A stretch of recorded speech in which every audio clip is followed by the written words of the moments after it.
अच्छा, मैं एलिजाबेथ सिंह हूँ, मैं नॉर्वे से आई हूँ अपनी किताब को पेश करने के लिए पंजाब में। ये एक्चुअली सेकंड एडिशन चल रहा है। पिछले साल आई थी, 2015 में पहली बार आई थी ये किताब। तो उस टाइम पे एक साल पहले तो ये वर्ल्ड बुक फेयर में और अक्षरा थिएटर में पेश हो रही थी। और काफ़ी अच्छा ऑडियंस वहाँ पर था, बहुत ज़्यादा अच्छा हो गया। तो उसके दरमियान के टाइम में ये काफ़ी किताबें मतलब की सेल हो चुकी है, जितने की अब सेकंड एडिशन चल रहा है। और इसलिए मैंने आपके पब्लिशर को ये बोला था कि मैं पंजाब में ज़रूर एक चक्कर काटना चाहती हूँ, क्योंकि मतलब किताब को प्रेजेंटेशन करने के लिए, क्योंकि पंजाब के साथ मेरा काफ़ी अच्छा रिश्ता है, बहुत ज़्यादा, मतलब बहुत साल से चल रहा है पंजाब का। तो उन्होंने बोला था कि भी वो खबरदार, तो इतने अमृतसर और लुधियाना जलंधर में इतने बुक्स का ज़्यादा इंटरेस्ट नहीं है, चंडीगढ़ में ज़्यादा होगा। पर मेरा वहाँ पर था अमृतसर और जलंधर में बुक प्रेजेंटेशन था, और इससे अच्छा हो ही नहीं सकता। तो खासकर वो जो जलंधर में था, वो इतना ज़्यादा अटेंटिव ऑडियंस था, वहाँ खूब सारे लोग थे, 50 लोग आए थे, सारे वकील और सारे PhD लोग थे, यूनिवर्सिटी लोग थे। तो इतना ज़्यादा अटेंटिव ऑडियंस मेरे को दुनिया में मतलब जिंदगी भर कभी नहीं मिलेगी। So it was such a great event to be in Jalandhar, and it was a great audience, and it was a really great event at Aveda Palace hotel में, कमाल पैलेस होटल में।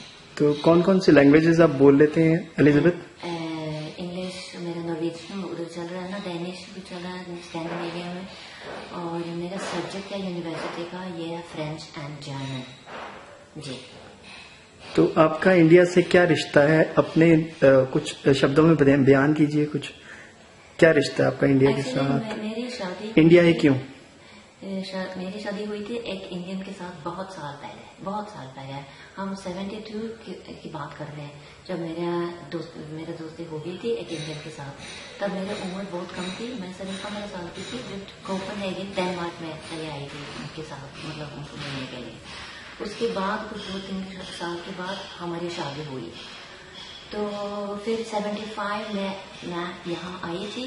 75 में उबरोई में मेरा वेलकम पार्टी हुआ था, बहुत अच्छा। उस टाइम तो इमरजेंसी चल रहा था इंडिया में, बहुत साल पहले की बात है, अब तो 40 साल पहले की बात है ना। तो पर वो वेडिंग पार्टी जो हमने करना था वहाँ पर, वो हमसे नहीं हो सकता, बहुत पतला, क्योंकि मैं बीमार पड़ी थी। तो उस टाइम पर मैं यहाँ पर 2-2.5 महीने के लिए रही। उसके बाद हम फिर कोपेनहेगन डेनमार्क में वापस चले आए थे। तो फिर पर हमारा रिश्ता फिर मतलब हम अलग हो गए थे 79 में। मैं नॉर्वे वापस चले आई थी, और हमारा कभी दोस्ती नहीं खत्म हुई। So it was a very peaceful divorce, and हम 2 साल तक हमारे correspondence चलते रहे, मैं दूसरे को चिट्ठियाँ भेज रहे थे। So it was very peaceful and very amiable divorce.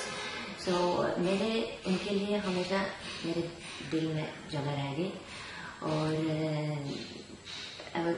we kept a little contact, but then उनकी दोबारा शादी हुई थी एक इंडियन के साथ। तो उनको अच्छा नहीं लगा हमारा मतलब कांटेक्ट जारी रखे रहे, तो इसलिए मैंने उनको कांटेक्ट करना बंद कर दिया। तो मैं किसी को परेशान नहीं करना चाहती थी। तो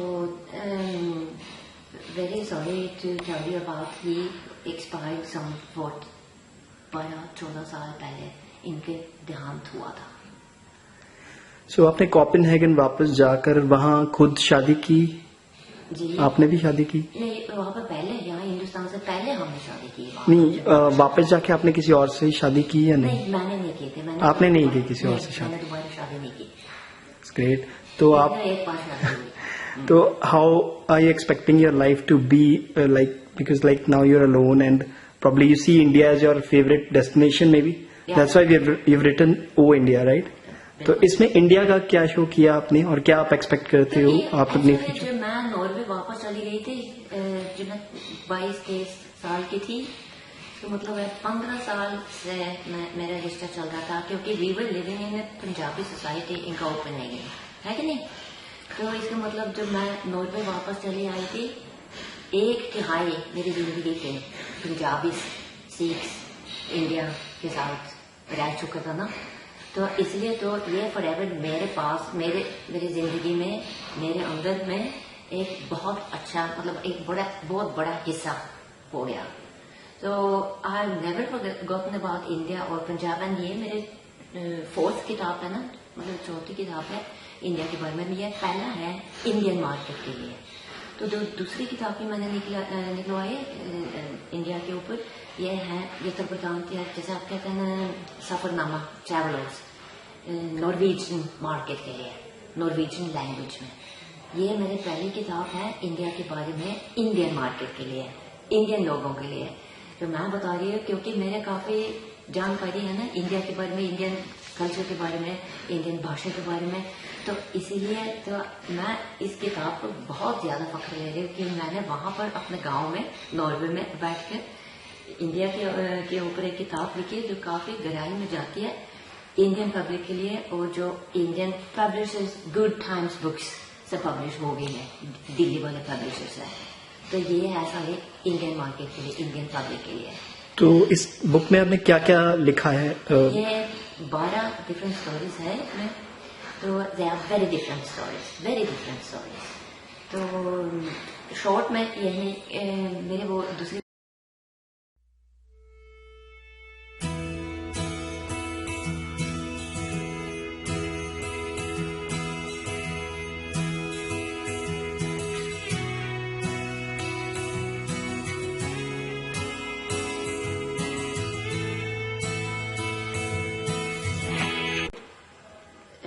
पहला चैप्टर है sense of loss sense of gain, Punjab के बारे में है।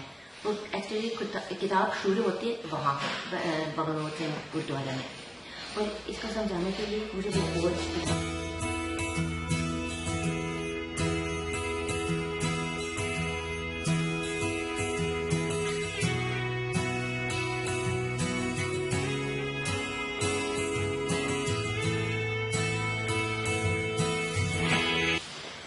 ये किताब शुरू होती है पंजाब के बीच में। मैं Baba Noor Singh Gurdwara, it's in the heart of Punjab, मैंने वहां से शुरू किया। तो ये है चैप्टर 1। दूसरा चैप्टर है दिल्ली के बारे में, बहुत ज्यादा इस किताब में काफी हिस्ट्री है, बहुत ज्यादा। तो मेरे पब्लिशर ये किताब को मसविदा के लेवल पर उन्होंने उसको दिल्ली यूनिवर्सिटी में भेजा था, उसको वहाँ पर हिस्ट्री डिपार्टमेंट से सब फैक्ट्स चेक कराने के लिए। तो इसलिए जो इस किताब में है वो सारे फैक्ट्स है, हकीकत है, और फैक्ट्स चेक हो गए हैं वहाँ से यूनिवर्सिटी से। That is chapter number 1 and soon it will all become. ये भी शाहजहानाबाद पुरानी दिल्ली के बारे में है। और चैप्टर 4 कुंभ मेला के बारे में है। मैं कुंभ गई थी हरिद्वार 2010 में। अच्छा, तो chapter number 5 so nice to see you again, that's पुराने रिश्ते के बारे में है जो कोपेनहेगन से चले आ रहे हैं। चैप्टर 6 है होली के बारे में। I did Holi the very hard way at Chandni Chowk, it was a horrible experience but very interesting. 7 is the inheritance of love. It's a sad love story from a village in Madhya Pradesh.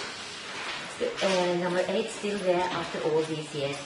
ये सुल्तानगढ़ी की वो मैं बता रही हूँ, उसके वो history वगैरह वो मेरे वहाँ के तजर्बा था। वाराणसी हम गए थे, ये चैप्टर नंबर 9 है। चैप्टर 10 है is about Lucknow, it's supposed to be city of tehzeeb. वहाँ पे मेरे को काफी मतलब बदतमीजी मिली थी, तो मेरे को अच्छा लग रहा था। वो सिटी ऑफ तहजीब वो पहले वाकया क्या हो गया होगा, अब नहीं चल रहा है इतना ज्यादा। पर दिल पर हमें डॉग, इट्स अबाउट दिल्ली वाली औरत के बारे में है जो बहुत सारे कुत्ते को संभालते हैं। And number 12 is about strangers in the flight, A sweet meeting of 2 strangers. तो एक्चुअली मेरे को लगा, मेरे को इतना अच्छा वेलकम किया गया है यहाँ पर पंजाब में। तो ये लखनऊ सिटी और तहसीब, अब तो मेरे को लग रहा है कि Punjab is a state of tehzeeb. It was such a great audience both at Amritsar and in Jalandhar. मैं आपको समझा भी नहीं सकती. It was just great. And they were so interested in the book, and they took such a great interest in what I was writing about India. वहाँ पे सारे वकील लोग बैठे हुए थे क्योंकि साहब वहाँ पर तो लॉयर्स होते एडवोकेट होते, उन्होंने इनको सारे कॉलेज वगैरह बुलाए थे इस रीडिंग के लिए. They were such an attentive audience.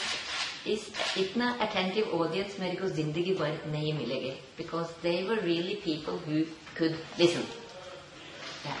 And they एक एक वर्ड्स को एक एक वर्ड को पकड़ कर उन्होंने मेरे साथ काफी मतलब पहुंचे से सवाल किए थे, because they had really got the big points and the small points.